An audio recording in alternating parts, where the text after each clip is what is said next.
what is that smell? I am definitely getting a hint of a deal. Oh wait, it's more than a hint. Yeah, these are the best deals, and not just this season, but all year long. In all seriousness, the smartest shoppers know that you get the brands you love with the most savings and cash back with Rakuten. And I know I'm certainly interested in sniffing out those deals. Start getting cash back at your favorite stores like Urban Outfitters, Petco, even Expedia, and getting cash back doesn't mean you have to miss out on sales because those can be stacked right on top. It's easy to use and based on a simple idea. Stores pay Rakuten for sending them shoppers, and Rakuten shares the money with you as cashback through PayPal or check. Smells like a perfect deal to me. Download the free Rakuten app and never miss a deal. Or go to Rakuten.com to start getting the most bang for your buck. That's Rakuten.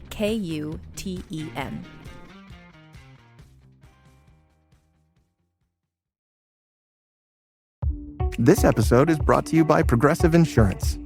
Fiscally responsible, financial geniuses, monetary magicians. These are things people say about drivers who switch their car insurance to Progressive and save hundreds.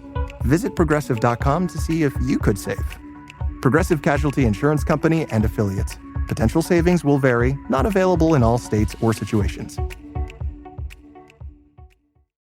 Bros love reality TV. Have you ever noticed your boyfriend or husband in the background while you're trying to wind down and enjoy the Housewives? They linger in the back of the room and ask questions, offer their opinions, but when you ask them to take a seat and watch with you, suddenly they're not interested. Well, here at Bros and Shows, we are tired of perpetuating that dudes don't love reality TV. Because guess what? We do. And it's time we erase the stigma that comes with it.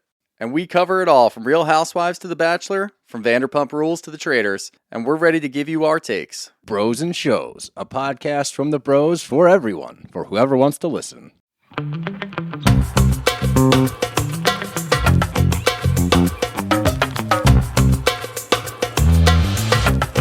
Get ready with Megan while she does her makeup to record a podcast called Don't Blame Me, a call and advice podcast. If you're just listening to this, you're like, what do you mean get ready with me? Well, you need to join our Patreon, and then you will understand what this little joke question mark, it's not really funny, is about. A bit? There we go. It's a bit.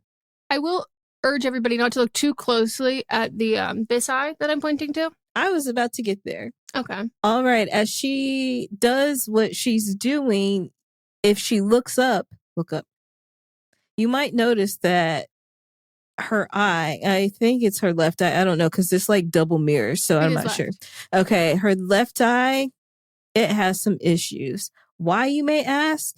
Think about that time where she poisoned, well, I guess technically Mott's poisoned her. Same that's so kind. Type of situation. Food was involved, plates were involved, but a different hole in her face was involved. Yeah, I have to say, the Dawn Power Wash incident of 2024. You didn't repost the video that you were going to repost. And then I don't even remember what my funny comment is, but I'll come up with something fresh. I'm going to put that on my to-do list. Repost video. My brain is a wild place.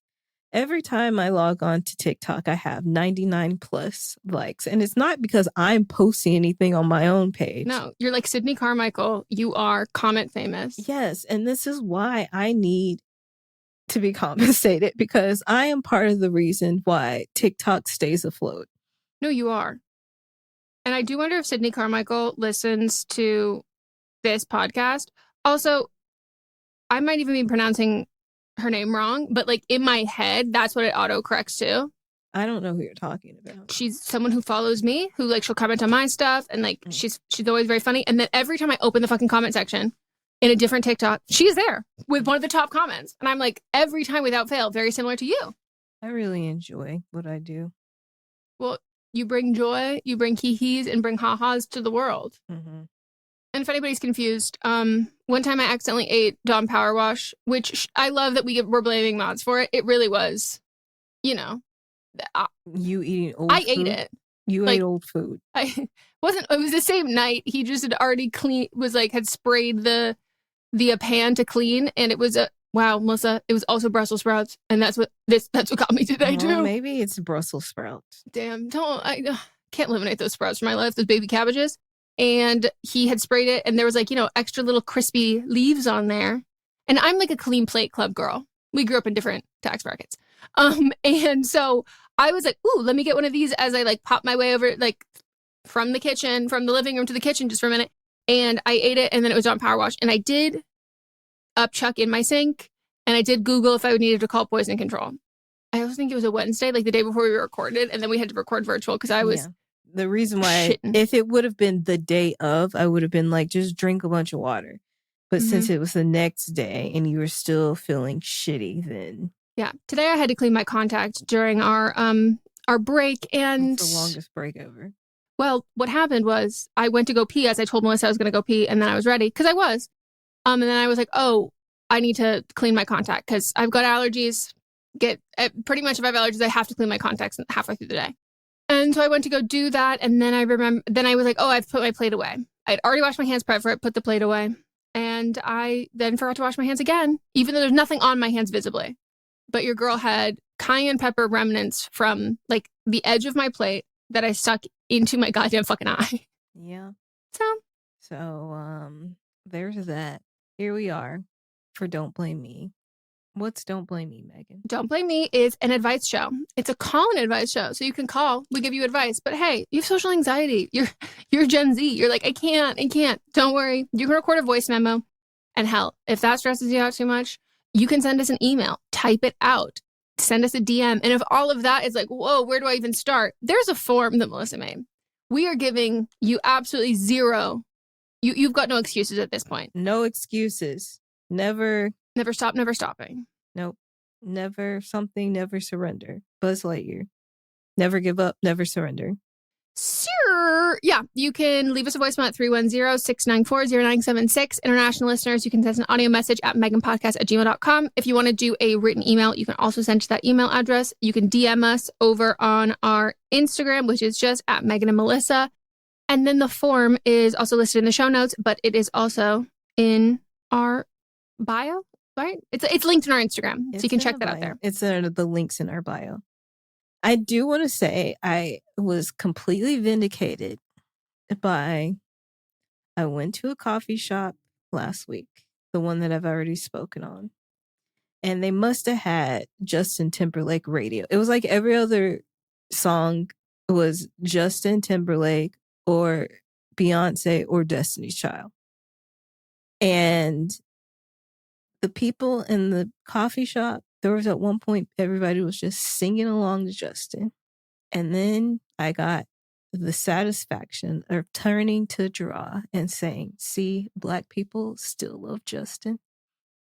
And you know what? And also somebody in our Patreon said the same thing. And it was a Black woman. I was like,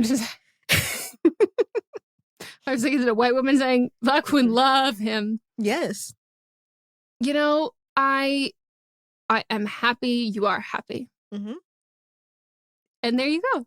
Yeah. And that's all there is to it, is that I am happy that you are happy. Now, would I like you to be happy alongside Britney Spears and Janet Jackson? Of course. I am happy alongside Janet Jackson. I've already told you that what she said. I know. We are missing the third. Janet is over here with me. No, she is with you. Mm-hmm. Brittany Justin's is not over here with me too. Well, with vaccinations, yeah, but no, his poor children are. I understand his wife, but he has openly talked about vaccinations. I just think at this point, you've publicly cheated on her. She is an anti-vaxxer. Divorce her. You know, who would you put him with? If you say you, Melissa, no, because I don't think you want to fuck him. Oh no, I would definitely jump on that. Oh, Justin. But I don't want to be stepmother to some unvaccinated white children. No, fucking neither. Some measled up kids. Yuck. And we're not blaming the children, of course. No. I knew a bunch of kids who were unvaccinated and then they became adults and then they got into really good colleges and their parents were like, well, good thing you could know you could get in. And they said, no, I'm going. Shoot me up, doc. Mm-hmm. I say, and this is considering this, if this other person was also single, but they're not, it'd be Beyonce. They have great chemistry together. They've gone on the road together. Him and Jay-Z are very good friends. They have several songs together. They're good. So are you a Beyonce JT, not a Beyonce Chris Martin? There's nothing about Chris Martin that I think Beyonce is attracted to. Do you not get the edits? I know what you're talking Okay. about. No, I was just curious if this is going to be like an Obama-Harris situation. No, I know exactly what you're talking about. I personally don't see the lust coming from her at all. Mm-mm. But I see the admiration from him, but I don't see where she's looking at him in any type of way. I see him looking at her like she has sprouted a halo and wings. Mm-hmm. I don't see her looking at him like I would like to undress him. Yes. So the phone number is 310-694-0976 and the email meghanpodcast@gmail.com. For all of them, you have to be 18 or over or have your parents' permission. By the way, my new vocal stim, tension alopecia. After that fucking autocorrect when I sent you tension alopecia with a fucking accent. It was pretty funny about who you're talking about. Well, because, by the way, everybody, I wasn't saying this person has tension alopecia. I was saying this person's tension alopecia is looking phenomenal. His hairline is looking lush. It's looking loose. And looks like she's been using those sacred drops. Exactly. It looks like she's been massaging that scalp. Mm-hmm. But now, because I don't know if you remember the TikTok of the French woman who, I think she's French, who is like, I think she's a bigot, but she was just like, anytime there would be, there was like something else came out afterwards, and I only found out about all of this after. I didn't see it as it was happening, but everyone's like, tension, pickpocket, tension. Oh, yes. So my vocal stim has she's become... not French, she's Italian. Perfect. Sorry, French catching strays today.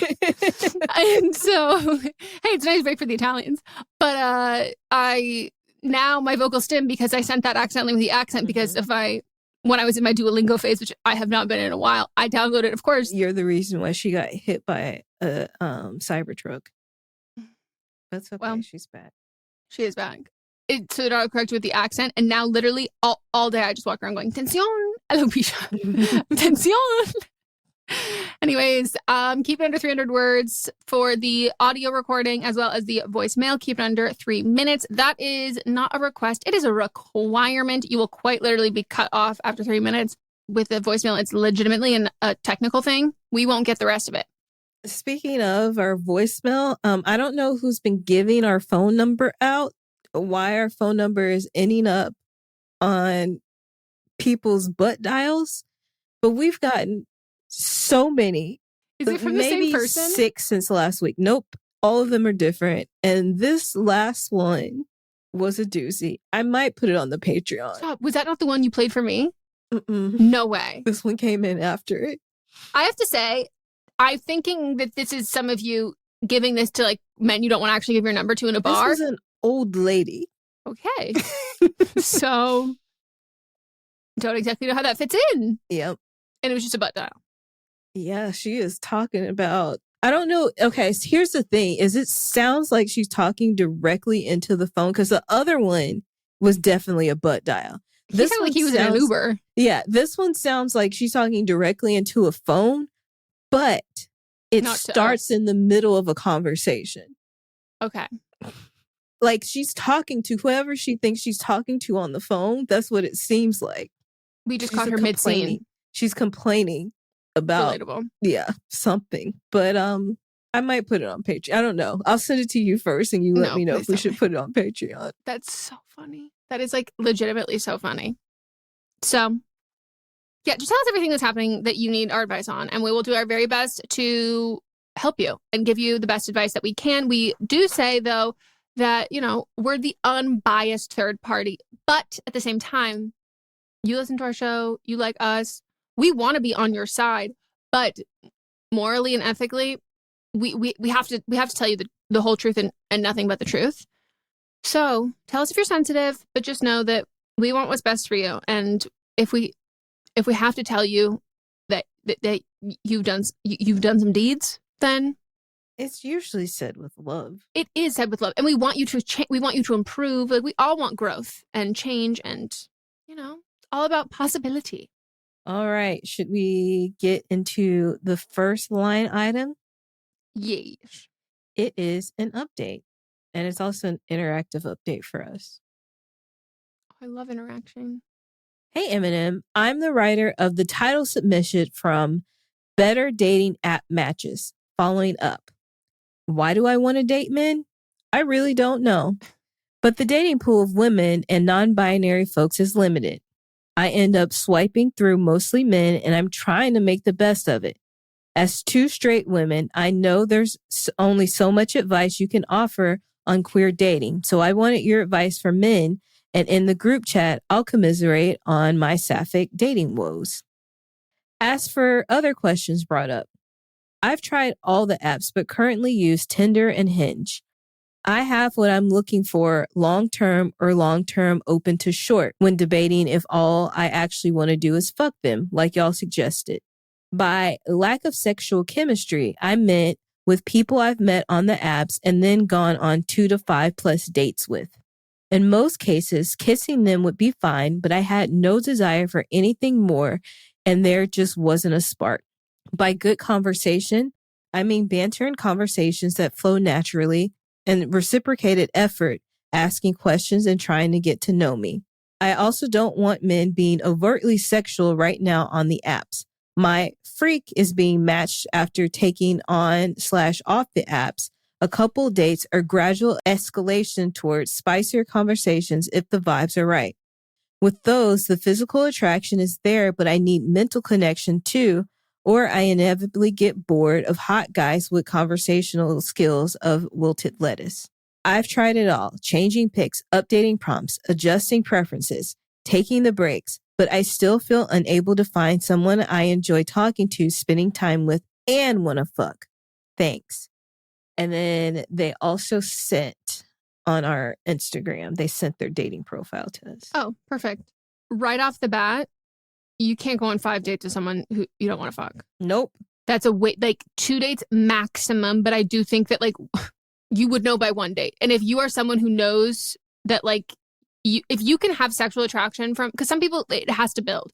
If you can have sexual attraction from someone from a date, because I will say that like I go from men I have never met, I'm like, that I just see who have not spoke, haven't said a word aloud. I'm like, I could fuck you. We talk, have a conversation. I go, ooh, no, couldn't fuck you. I get to know you a little bit more. We actually go on a date. I go, okay, I can fuck you. Like, there's like this window for me where you no longer become mysterious. And I know like just enough about you to like kind of get the ick. But then I don't know enough about you to like have the ick be warranted.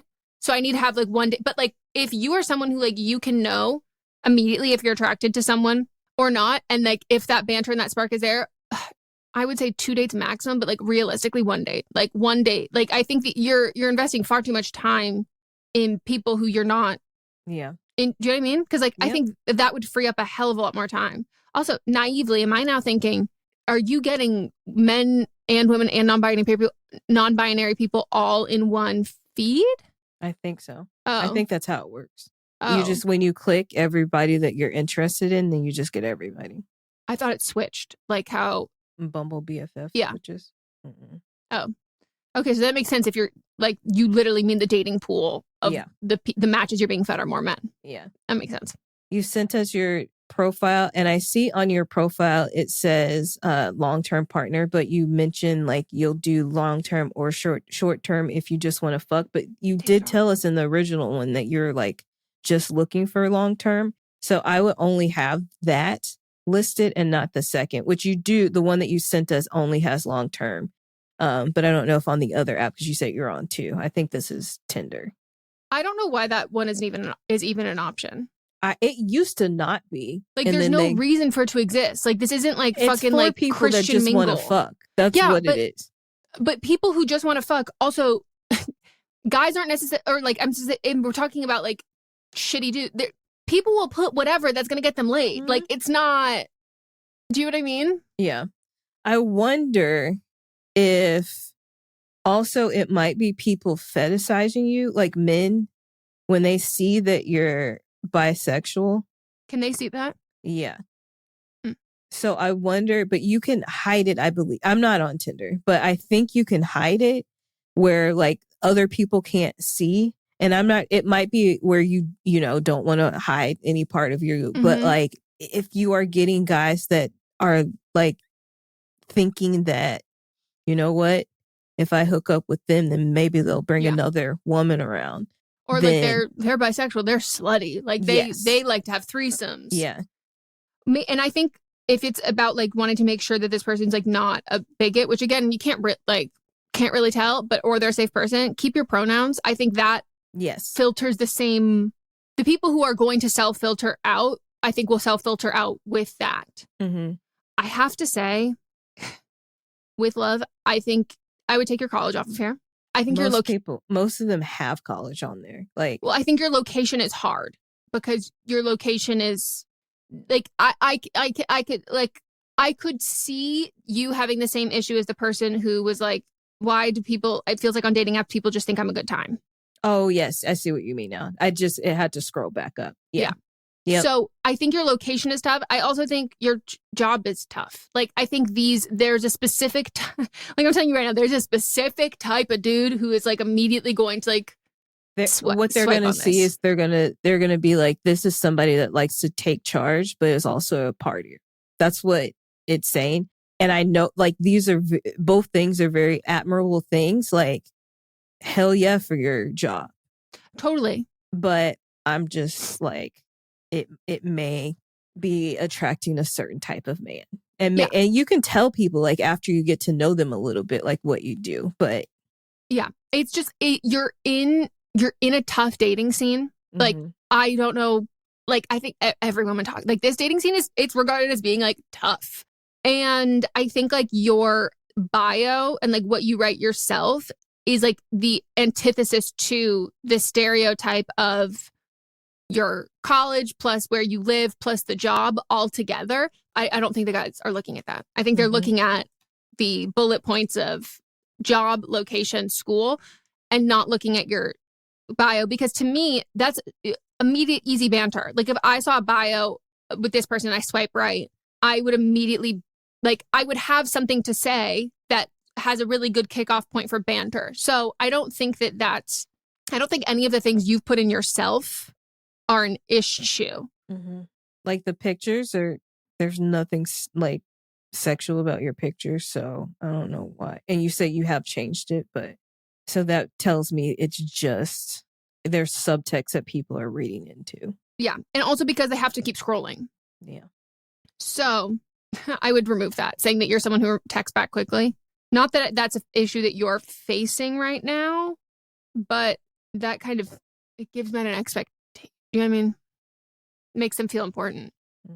And when dating straight men, you need to make them feel less important. Yeah, but I'm going to be honest with you. I genuinely think the reason why the banter stuff, it's like, or like the sexual stuff is not going past that. I think it's just a perception thing. I really think it's just that. I would change the prompt from the hottest thing you can do. And I would add on to give people an opportunity as like a call and response sort of a thing. So like you have like my weird but true story is, and then you can say that say the thing that you have on there. By the way, it better be funny or fun, like because you want people. It needs to be like an open door for someone to ask you a question about to start the banter. Because I do think a lot of people are really great at banter, but like the profiles, they're not good at starting it. They need someone to like hit the ball first, and they can rally back and forth, back and forth, back and forth. But got to get them an opener. So I think like having something that's like an open-ended question of being like, you know, my weird but true story is you have yours, and then be like, you know, I'll tell you about it over our first date, or like ask me about it. Like something that like gives an opportunity for that. And then I would change the hottest thing you can do is I just think in general, if you are looking for anything remotely, if it's not just like looking to fuck that night, I don't think your profile should be have anything that like a man could even perceive as overtly sexual, because men will take nothing and turn it sexual. But I think it doesn't give an opportunity. Like it's just kind of like flirty and cheeky, which is like perfect for a text message. But I don't think it gives people an opportunity to like say something back to that. It's not really a jumping off point. I feel like Tinder is more of a hookup app. I don't know. Maybe it's changed, but Tinder has a reputation of being more of the hookup app, and then Hinge is more of the long-term relationship app. So that might also be something to think about too. Yeah. And I know that, Tinder is like, for gay men, Tinder is a dating app because Grindr is the hookup app. Mm-hmm.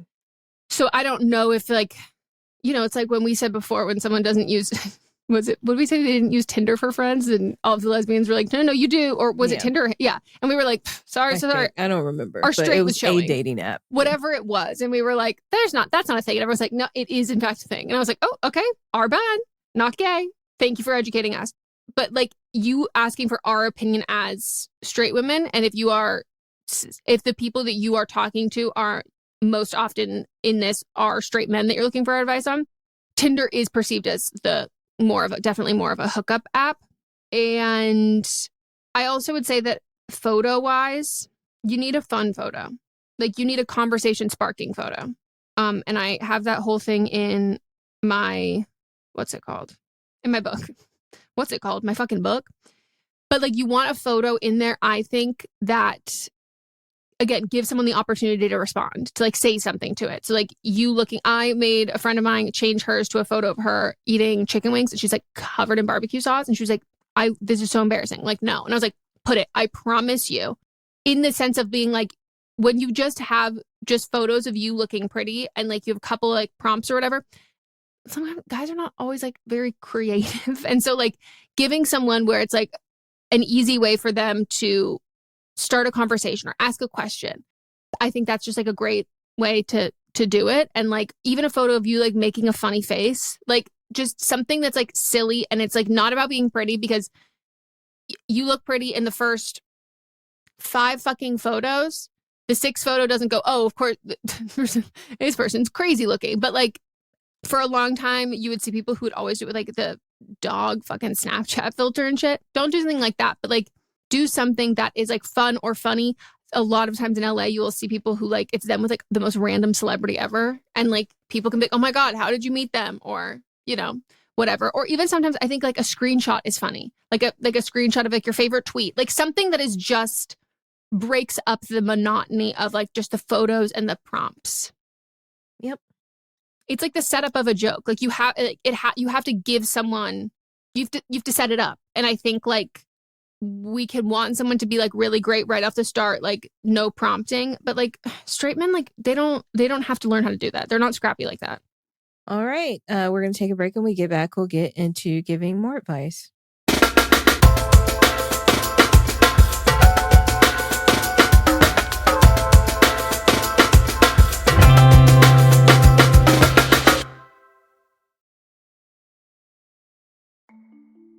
There are many ways to entice a potential new customer with flashy branding and calculated marketing strategies. But at the end of the day, the success of a business comes down to the ability to close the sale. And for businesses like Thrive Cosmetics, Allbirds, or Skims, it's what goes on behind the scenes, making selling, and for shoppers, buying, simple, that makes the difference. For them and for millions of businesses, that difference is made with Shopify. Businesses that want to grow with Shopify.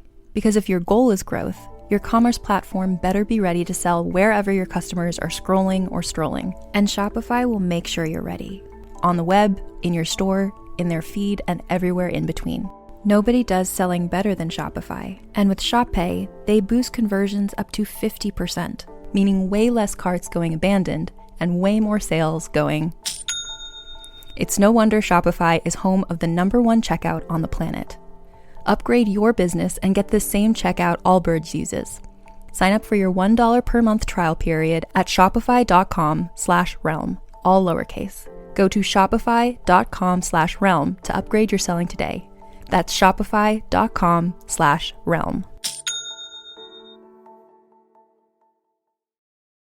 Bros love reality TV. Have you ever noticed your boyfriend or husband in the background while you're trying to wind down and enjoy The Housewives? They linger in the back of the room and ask questions, offer their opinions, But when you ask them to take a seat and watch with you, suddenly they're not interested. Well, here at Bros and Shows, we are tired of perpetuating that dudes don't love reality TV. Because guess what? We do. And it's time we erase the stigma that comes with it.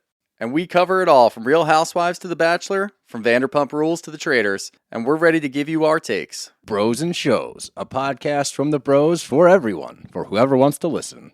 What's up, fellow TV watchers? It's Brian from The Core Podcast, where we cover all things Apple TV+. We are wrapping up our recaps of Emmy favorite Severance, but 2025 on Apple TV Plus is just getting started. In April and May, The Core is recapping Seth Rogen's new Hollywood satire, The Studio, and Jon Hamm's dark comedy, Your Friends and Neighbors. We'll also be recapping the first 2 seasons of Apple's sci-fi thriller, Foundation, heading into the 3rd season of that later this year. Search for The Core, all things Apple TV Plus, on Apple Podcasts, Spotify, and YouTube.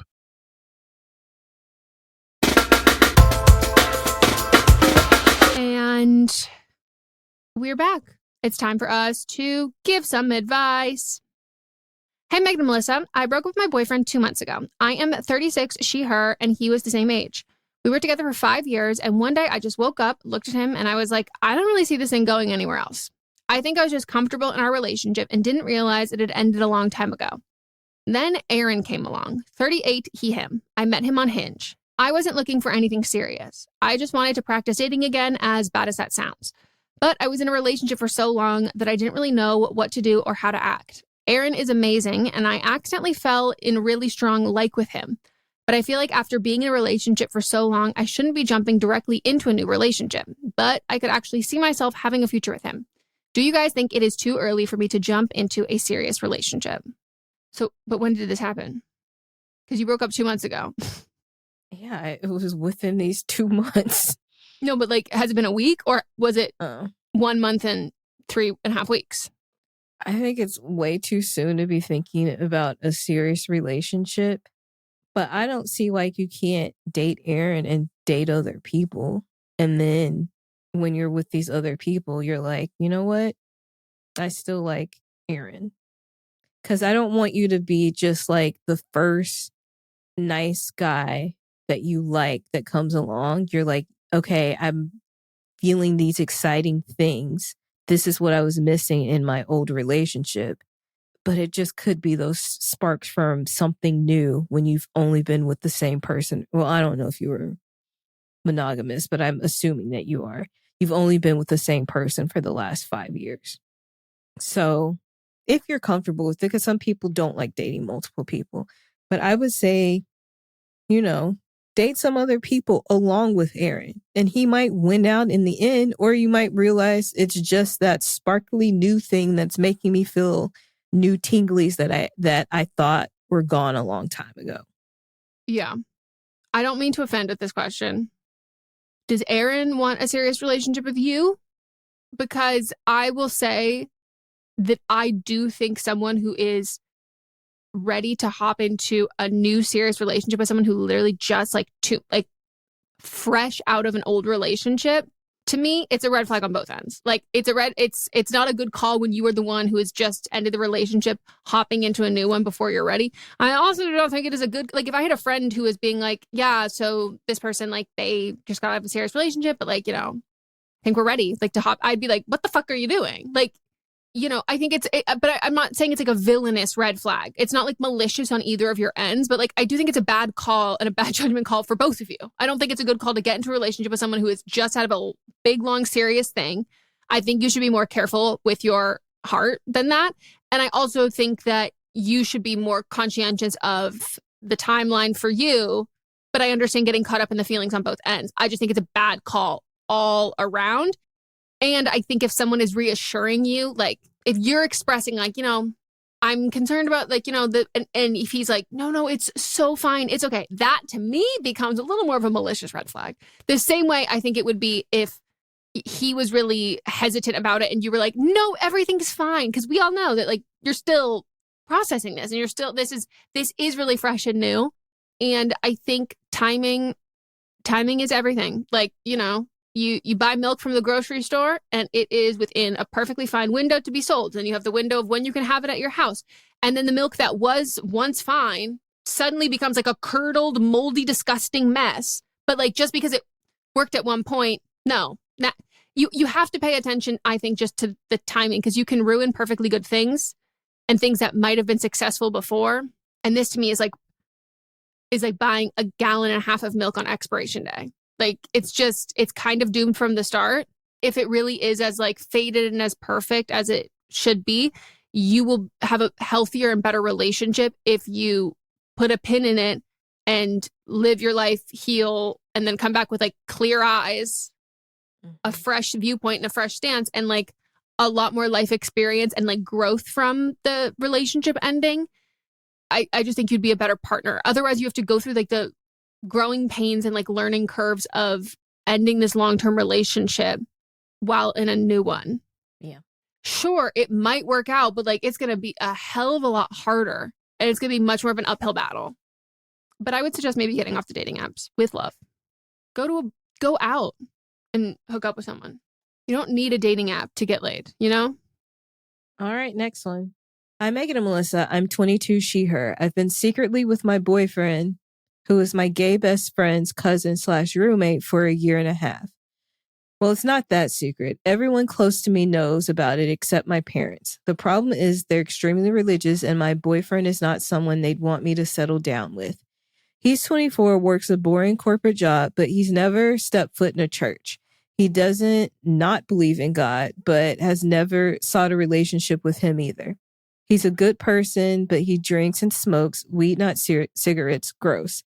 And of course, we've had sex, but my parents still think I'm a virgin. My boyfriend is far from my first, though. Love it. My college graduation is in June, and he's going to be there, and they will too. It will be easy to introduce them because my best friend is graduating at the same time, so I can just introduce my boyfriend as my friend's cousin. However, after graduation, I am planning on moving in with them. My parents don't know that my boyfriend lives in the place too. Do I keep lying to my parents who are financially supporting me because I don't have a job lined up? If they knew I was a heathen, then they'd for sure cut me off. I think this is easy. I mean, are there levels to heathens? Yeah. So I guess my question is like, would you be a heathen beyond repenting? Like, here's the thing. In actual Christianity as it should be, yeah. Yes. Okay. But probably not but the parents. If they're this type of can't even smoke, drink. It's not like they could find out later and then he could come to church and everything would be fine. They could. It could be. Yeah. But I don't think the boyfriend wants to, though. Fair point. Yeah. Like that could, but then they'd be like, you need to marry him right now. And he needs to convert. No, this is so new to me. This is, yes, that's high-key crazy. Yeah. You're 20 fucking two.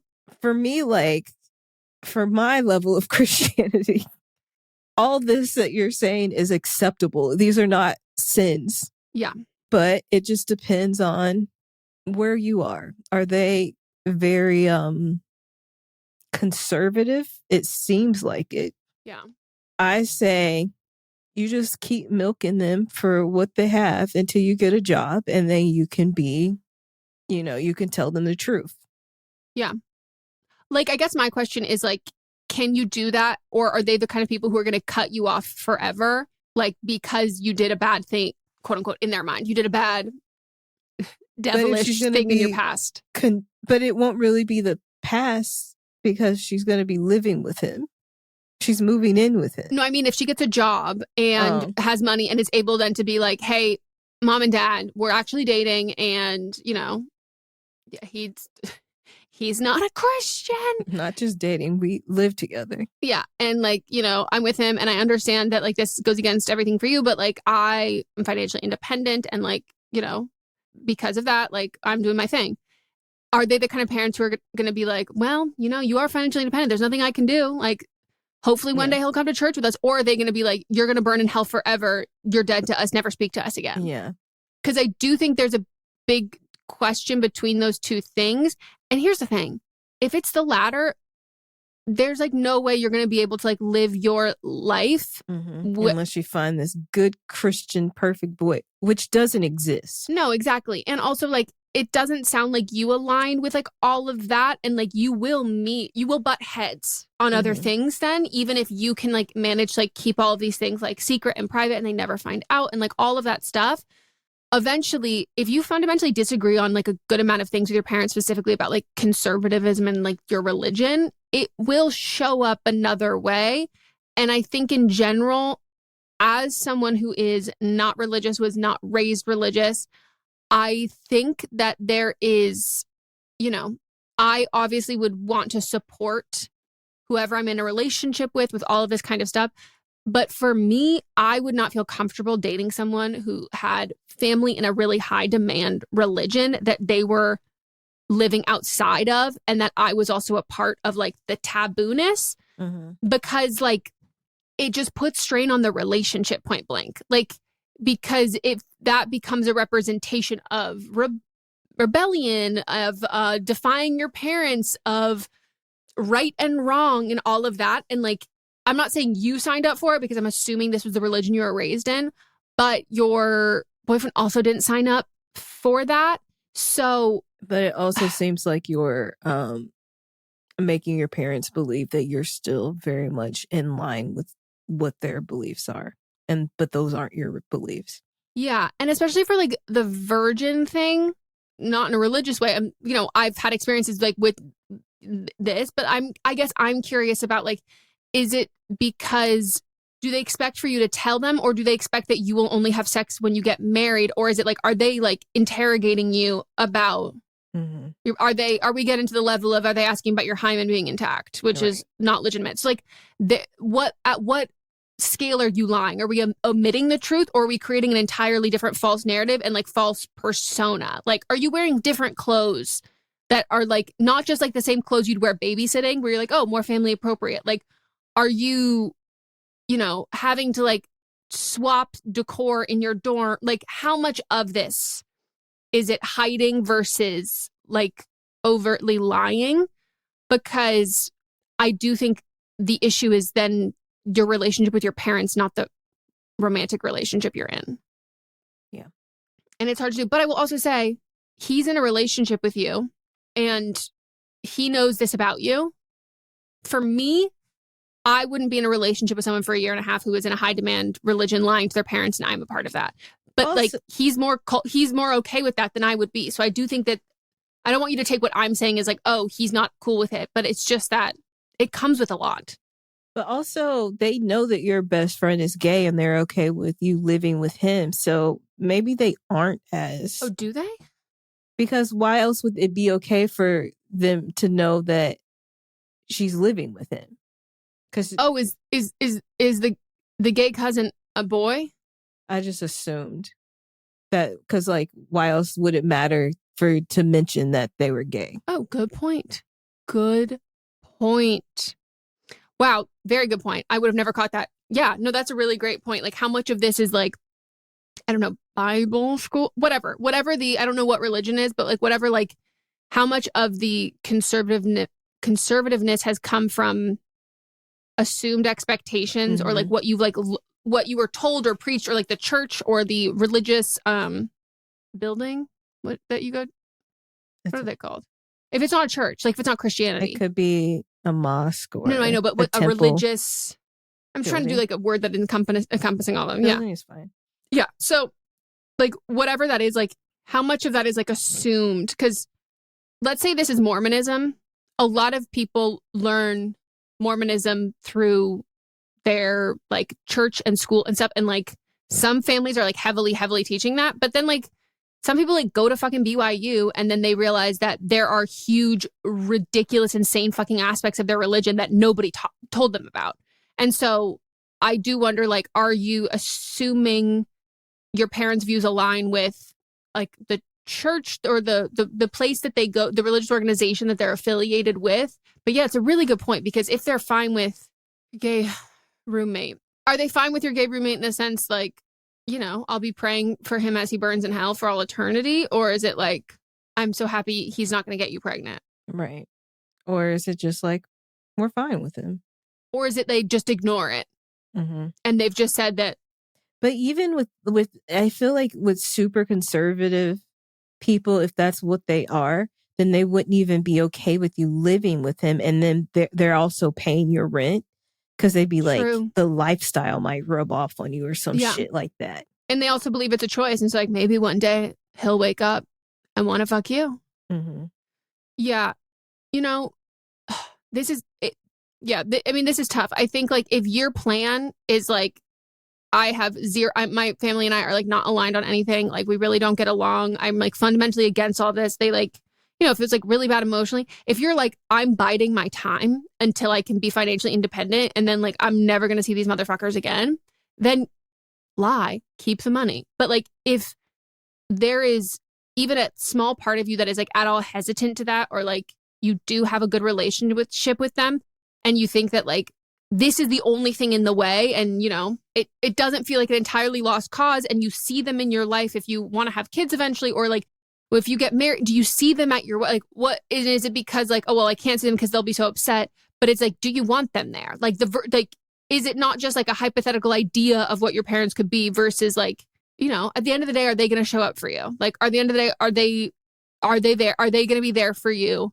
And I think like, if the answer is like no, then I think, yeah, keep lying. If the answer is yes, you have to be honest at a certain point. And if they can forgive it, okay. But I don't know, maybe I kind of am on the camp of just like keep lying, because even in general, that's exactly where I am. I think no matter what, the biggest risk is them like drawing a hard line in the sand and being like, no, this is fundamentally bad. And I would rather you have that with financial independence. And you've already been lying about other things. So, you know me, sometimes I'm pro a little lie. You're pro a big lie. Well, yeah, if we're on the same side. All right, we're going to take a break. When we get back, we'll get to the next one.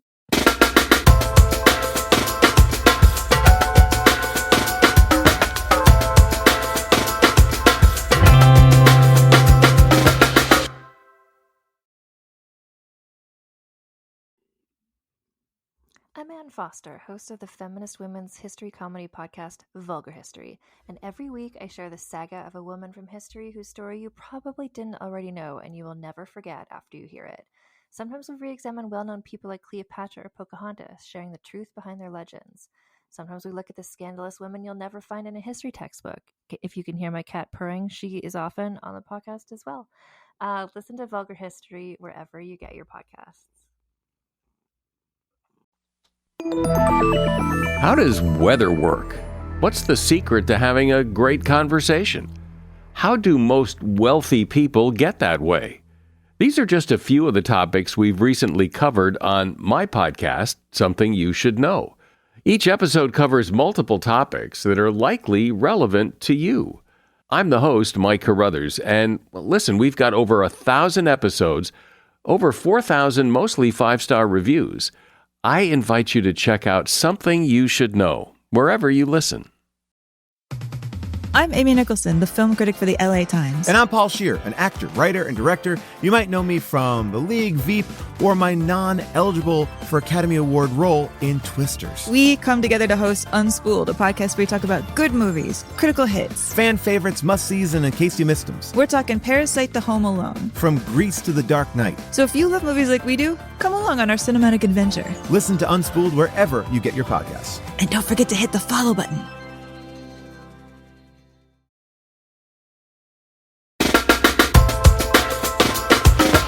We are back, and it's time for the next one. Hi, Meghan and Melisa. I hope you are both doing well. I, she, her, 24 Aquarius, have been dating my boyfriend, he, him, 25 Leo, for 3 years. Gotta love that Leo Aquarius duo. I will... Leo men, slightly different story. Also, the same thing with Aquarius men. I can't stand Aquarius man. And I also just Michael B. Jordan. Well, of course, because he's my husband. But we can't talk about him. Get in line. Now we have our second fight, which is you and that fucking pickle sandwich.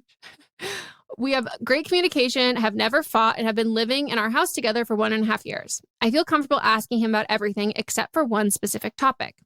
He had one girlfriend before me that he dated for 3.5 years. I don't know much about the relationship outside of her being mentally abusive. She treated him terribly for most of their relationship and he felt trapped. He eventually found out that she was cheating on him, and that was the final straw for him to leave. Everything surrounding her is a sore subject for him, and he gets visibly upset whenever he is reminded of her. My issue is that I'm incredibly nosy, and I want to know about his experience with her. I'm aware that I'm not entitled to know this information, and I'm fine with never knowing anything if that's how he wants it to be. I only worry sometimes that I might do something that will remind him of her. He has been my first everything, so I can't imagine what it would be like to be in an abusive relationship. At one point, he mentioned that she had taken advantage of him sexually. Since I don't know specifically what happened, I'm afraid I will do something during sex that will remind him of the experience. I asked him once if he was afraid that I would turn out like her, but he said he wasn't. My question is, do you have any advice on how to approach this topic with him, or should I just let it be? Thanks. Oh my God, I need you to actually dial it back 300 fucking degrees, like 6 months ago. My eyes started jumping out of the sockets during those last few words. I don't think that this is your intention. I will say, if I had told somebody that I was in like a mentally abusive relationship and these were like the follow-up like this, I would feel really uneasy. Like this is not, I think in general, even using the term nosy, I think is like deeply insensitive in this circumstance. I think you're allowed to be nosy about intimate, personal, private, and like sensitive things when you don't know the person. You can use the term nosy because like it's acknowledging this is an inappropriate feeling that I am having to this stranger, and therefore I can still call it nosy because like my brain can rationalize it because they are a stranger. Your partner, someone you love, like I would never refer to like a friend of mine if they had gone through something horrible, but like didn't give more details on that. I would never be like, I'm so nosy. Nosy just like, nosy to me implies distance. Like this is this is not someone you are close to because. Or it's like a joking situation and nothing you gave us was a joking situation. No, I just think that like being nosy is like is like enjoying someone else's drama because you don't have to enjoy that. You don't have to like experience that person's pain or that like emotion. But when you're in a relationship, you do like you feel their emotions and their pain. I disrespectfully needed you to drop this like months ago. Like, I don't know why you're still on this. I think this is like deeply inappropriate. I also think I'm going to go out on a massive limb here. And this could be like a totally fucking wrong and me being way too kind and giving you the benefit of the doubt here. I don't know if you deal with anxiety or intrusive thoughts or obsessive thoughts, but like worrying that you are going to also, he was sexually taken advantage of and worrying that you are going to do something that reminds him of that. Like, if that's like if that is something like, because like intrusive thoughts are things you do not want to do that you are worried that you will somehow do, despite the fact that you don't want to do it at all. And I think that's something that like, yeah, I would without a doubt address that with a mental health professional. If you are finding yourself like obsessing over these things and feeling like you need all of the information in order to act accordingly. Cause like it's like confirmation in OCD. Like I need to know that this is, so then I can do this, this, and this. And it actually, you get all the confirmation, it doesn't change anything. You will still have those feelings. You will still have those thoughts. But if it's none of that aspect, I just find that like deeply invalidating to him because like there's no misunderstanding in being taken advantage of sexually. And if it is his responsibility to tell you things that like could come up that would trigger him, but also sometimes like things come up that are triggers that we don't recognize, like we didn't know we're going to be triggers, and then you have that conversation right then and there. Exactly. Yeah, like I've been in a situation with a man that was deeply uncomfortable, and nothing that any partner that I've been with has done anything to trigger. And I'm speaking from my own specific situation, and it may be totally different with the next person you ask. But nothing that any partner I've been with did anything where it triggered that thought because it was the intention behind what that person was doing. Yep. And when the intention is, to be consensual and to be in a loving relationship, then it's not the same. The feelings just aren't the same. Yeah, because that's like comparing sexual assault to sex. Like, wouldn't that just remind? And it's like, but they're not the same. One's an act of power, like of asserting of power and control, and like the other is not. And so in the same way, like, and this is like to like a lesser degree, but in the same area, where like a man that I actually like can say something that could say something like nice tits. Yep. And I love that. But then a man that I want nothing to do with can say it. And it's absolutely disgusting. Your boyfriend saying it versus your boss saying it. Yes. Like it so matters the person. And if there is something that is a trigger and he will tell, like he'll tell, he would have told you. And it may be to the point, if it does happen, then he may not tell you, but there will be a physical or some type of reaction. And he may not tell you in the moment, but he could tell you later that, hey, something just didn't feel right there. Yeah. And I don't feel comfortable with this. Like, you are asking for him to give you like a play-by-play so you can know what to avoid. So you want to re-traumatize him. But also, like, if he had something to tell you to, like, please avoid doing this or saying this, whatever, he knows that, he would have verbalized that to you. And then that, like Melissa, it doesn't mean that, like, there isn't things that could happen or come up. Like, there's, like, and this is, like, not sexual related at all, but, like, there is a very fucking innocuous, not even like a nickname, but like a term of endearment that, like, I don't know how long, like, probably like 5 years into our relationship, like, Matt said to me, and I like whipped my head around and I said, oh, no, please don't say that. And he was like, oh, sorry, I didn't know. And I was like, I actually didn't know until this moment either that, like, you've never called me that. And, like, when that has been called to me before, was not a term of endearment. Like, it had a vitriol behind it and had a really gross intention. And I'd already said before, there's like a certain other word that I was like, I don't like being called that. Even as a joke, I don't like being called this because it's that. And I was like, oh, I didn't even realize that this was the other one that went along with it. And he was like, oh, okay, cool, won't do it. And it was like, it was not the same intention whatsoever. Totally different person. But I would have never, on the top of my head, I didn't know that. I didn't realize that one bothered me because it never came up. The other one I'd already said ahead of time, being like, hey, this is one thing that I know, would love to tell you ahead of time, don't like being called this. Yeah. Even as a joke. And then the other one, we move on from that. But if he had said, like, well, is there anything else? I wouldn't have known in that moment. Right. But also, you've been with him for 3 years. At this point, why are you still so, quote unquote, using your term nosy about this? You've been with him for 3 years. Why is that still nagging you? I have to say, if the roles were reversed, if this is a straight man writing in about his girlfriend, I'm worried. Mm-hmm. Like, I'm objectively worried because this feels like you are, like, really, really into this trauma of his and, like, really wanting to rehash it and, like, wanting to talk about it and, like, wanting to watch him be re-traumatized and re-experience this, and, like, you want, like, wanting to know exactly what happened and wanting to visualize it and all of that. And so for me, that's a really hard pill for me to swallow, that that's just how you feel, which is why my mind's like, hey, do you deal with intrusive, like, is this like an obsessive thing that, like, you don't want to be doing? But if this is, like, the use of the word nosy to me really, really, like, just icks it major. Mm-hmm. So leave this alone. And if you can't leave this alone, then maybe this isn't the right relationship for you.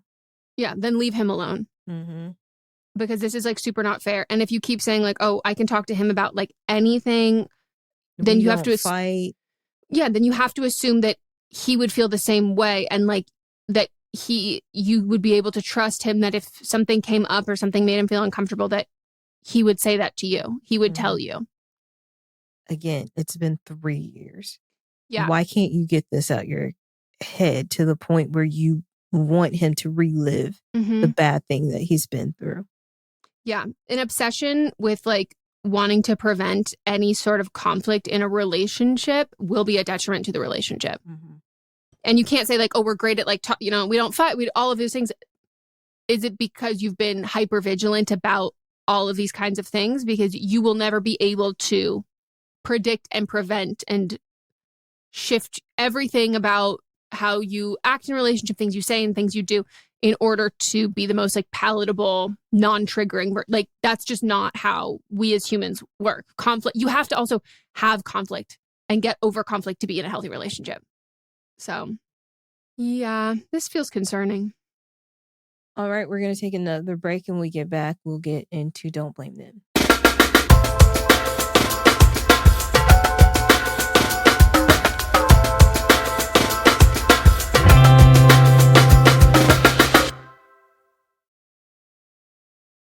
In humanity's search for other worlds, we found something unexpected. It's a massive collection of tiny pocket realities, and each one is a story. But when we explored those stories, things didn't go as planned. Mr. Darcy? I am Mr. Sherlock Holmes. Ah, humbug. What happens when classic stories go wrong? I go in to fix them. I am Dracula, and I bid you welcome. Subscribe and listen to Muse, the latest audio drama from Dayton Writers Movement and Realm. From the podcast that brought you to each of the last lesbian bars in the country and back in time through the sapphic history that shaped them comes a brand new season of cruising beyond the bars. This is your host, Sarah Gabrielli, and I've spent the past year interviewing history-making lesbians and queer folks about all kinds of queer spaces, from bookstores to farms to line dancing and much more. You can listen to Cruising on Apple Podcasts, Spotify, or wherever you get your podcasts. New episodes air every other Tuesday starting February 4th.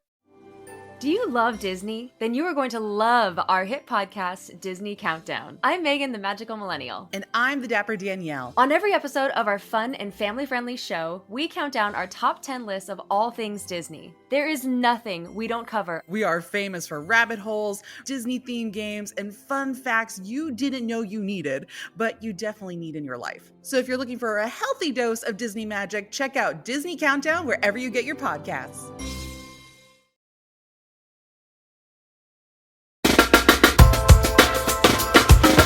We're back and it's time for a Don't Blame Them. And a Don't Blame Them is where a listener calls in with their own advice on a previous call we had on an episode. But also they could email instead. They might have personal experience. Maybe we had a call about HR complaining and this person's like, hey, I work in HR. Or the person is like, hey, I also fucking hate HR. Here's my story about HR. Or something to that accord. Should I add a little more on? Mm-hmm. So they could also maybe say, like, it's about friendships. And it's like, hey, one time I had a friend who did that thing that, like, your friend did to you. And, like, it was really bad. And, like, let me tell you about it. And, like, here's how you get through it. Maybe it's about dating and relationships. And it's like, oh, I dated this kind of person. Maybe they were a Russian oligarch from a big gasoline, big energy family. And it's like, well, how do I do this? And you're like, oh, I actually dated the son of Enron. Mm-hmm. Thank you so much. You're Do you follow that comedian named Morgan? I can't think of his last name, but he does a lot of crowd work. Auto-tune? Yes. I saw him with a baby where he was trying to, yeah.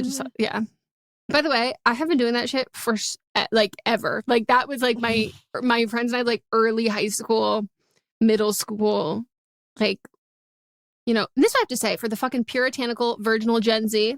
Okay, show me your funny content you're making while you're sitting at home, not going to parties and not having sex. That's fine. I also had that phase. But you know what I was making? Stupid fucking music videos with my friends. Stupid fucking sketches with my friends. I was making creativity. What are you doing? Drinking raw milk. Talk about clean girl aesthetic. It really sounded like it. Remember when you used to like be like, I'm on the cusp. Now you're just firmly in millennial territory. I am, except the issue is that you're not on the cusp though. No, but the issue is that I've said this before, the generations are too big.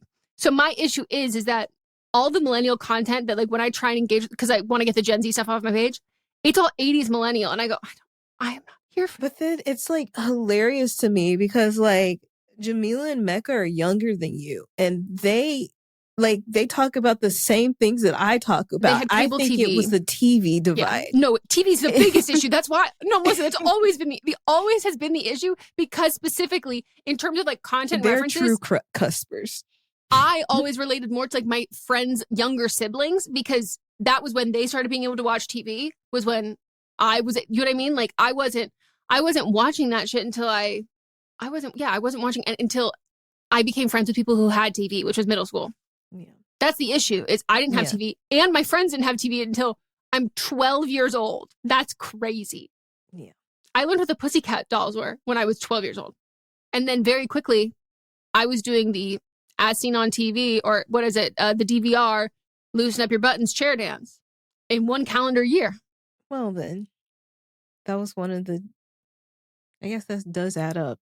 That was one of the songs but I feel like that song hold on. Maybe it wasn't buttons, but it was pussy. That was the No, the dolls. that's you were at the right time with Loosen Up My Buttons, because that was one of the songs that I was doing when I came off my sorority. That was one of my line songs. So it would have been that. Yeah, you were there. You were fresh for that. Thank you. You're fresh for that one. Okay. All right, here we go. Hi, I just wanted to call in for Don't Blame Them. Sorry, I think I'm a couple weeks behind, but this is for the episode Boyfriend is Too Vanilla, for the caller asking about audiobooks. Now more than ever, it is really important for us to support our local libraries. I know that Meghan and Melisa mentioned the Libby service that you can get with your library card. Libby is amazing and what I use the most, but there are a ton of different services that I just wanted to name quickly so that you could check with your local library to see if they have access to them. Specifically for audiobooks, there's also Overdrive, who I believe either owns Libby or is maybe the same service, just under a different name in some areas. But there's also Hoopla and Cloud Library. And just for anyone else, those services usually also provide music, television, film streaming. You can also stream independent films, foreign classic films through Canopy. And if you're really into magazines, there's a service called Flipster. And also, you can get up-to-date newspapers like the New York Times and the Washington Post through your library without the paid wall. That will be a physical copy or through one of those e-services. Usually, your library card will come with a pamphlet, but it's always best to ask your librarian. If you have a way to play physical media, you can also just go old school and check out books on tape. I know some people are concerned that they won't be able to access new releases quickly enough through their library. So if there is a small local bookstore that you support, ask if they sell audiobooks through Libro FM. That's basically just indie Audible. And if I do have some time left, I'll just mention that authors often do exclusive interviews for audiobook versions. So if you have a favorite author, look to see if they have any of those. And like I think Megan said, celebs do audiobooks all the time, but specifically classics re-recordings, those are a lot of fun. And if you're into the fantasy or sci-fi space, graphic audio productions are really phenomenal versions. Yep, that's it. Bye. I heard your accent and then I looked at your area code. I see you. There was an accent? There was definitely an accent on that. Oh, I'm completely immune to it. You're like, that's so funny. Well, it would make sense if I didn't clock it whatsoever. But you didn't even hear an accent at all. No. But is it similar to where you were from? Southern accent. Well, like, do you get told you talk like that? No. This person had a Southern accent. Oh. Well.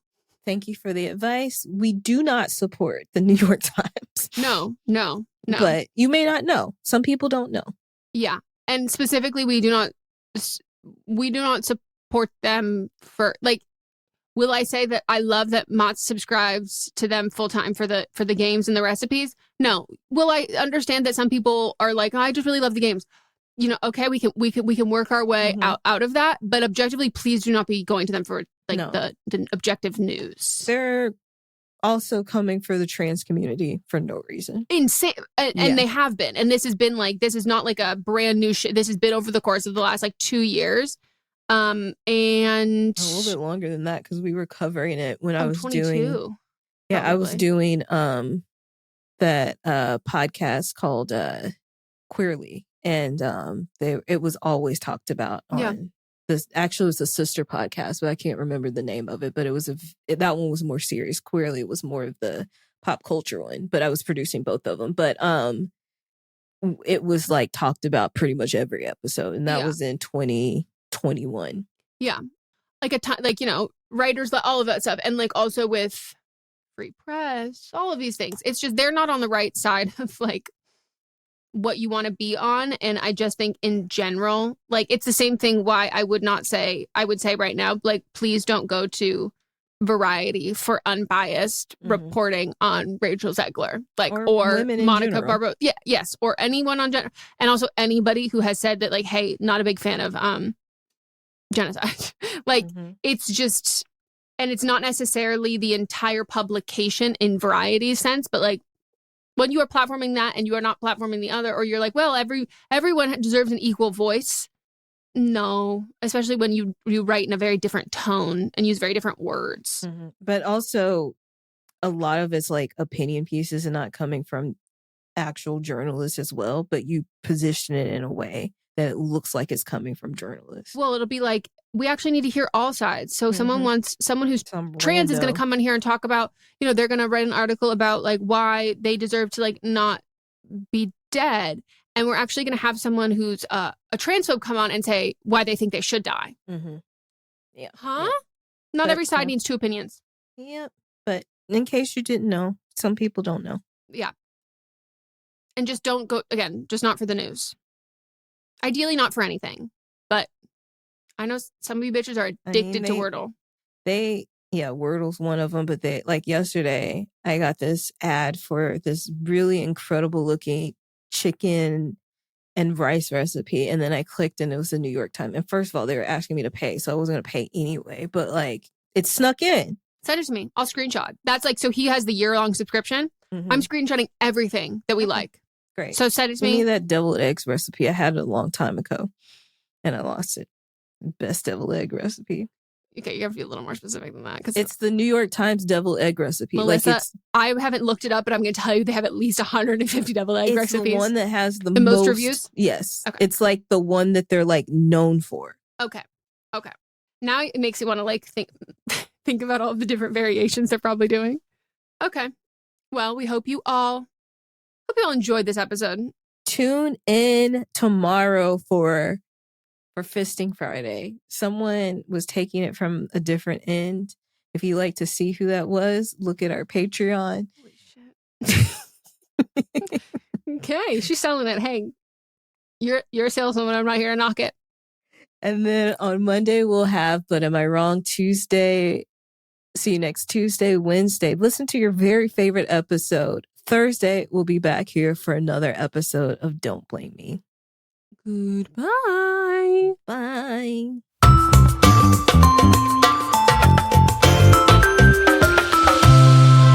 This is a Sister Sign production hosted by me, Megan Rinks. And me, Melissa D. Montz, plus Diamond Imprint Productions. Post-production by Coco Lorenz. Production assistance by Melanie D. Watson. And music by Ryan Hunter and Giacomo Picasso. Let's clear this up right now. Bros love reality TV. You may think it's all sports all the time, but have you ever noticed your boyfriend or husband in the background while you're trying to wind down and enjoy the Housewives? Oh, I know the type. They linger in the back of the room and ask questions, offer their opinions, but when you ask them to take a seat and watch with you, suddenly they're not interested. Well, here at Bros and Shows, we are tired of perpetuating that dudes don't love reality TV, because guess what? We do, and it's time we erase the stigma that comes with it. And we cover it all, from Real Housewives to The Bachelor, from Vanderpump Rules to The Traitors, and we're ready to give you our takes. We aren't here to step on any toes, we just want to join the conversation. Bros and Shows, a podcast from the bros for everyone, for whoever wants to listen. Let's hang out. I'm Ellie. And I'm Lee, and we're the co-hosts of Let's Hang Out, a show about LGBTQ representation in the media, because representation matters. Come hang out with us to talk about all of the characters that should have been gay. Because every movie or TV show would be better if it was gay. Listen to us interview your favorite LGBTQ actors and creators. Elise Bauman from Carmilla. It just reminds me of like every time a queer woman becomes single, there's like this high-pitched siren that goes out that like only other queer women can hear, and they're like, what was that? Did I just hear the bat signal? Is a queer woman single again? So binge on Let's Hang Out wherever you listen to podcasts, and hang out with us every Monday for your weekly LGBTQ fix. I'm Ellie. And I'm Lee. And let's hang out again soon. Let's hang out. Hey, do you like true crime? Me too. And I know what you're thinking. There's so many true crime pods out there, you've already heard all the stories. Well, what if I were to tell you you're wrong? I'm Leroy Luna, the host of Excuse Me, That's Illegal, the podcast that takes a hardcore look at softcore crime. I've got a back catalog of hundreds of bizarre and hilarious stories just waiting to be heard by you. So come join me. Excuse Me, That's Illegal is available anywhere you get your favorite podcasts, with new episodes dropping on the 10th, 20th, and 30th every month, baby!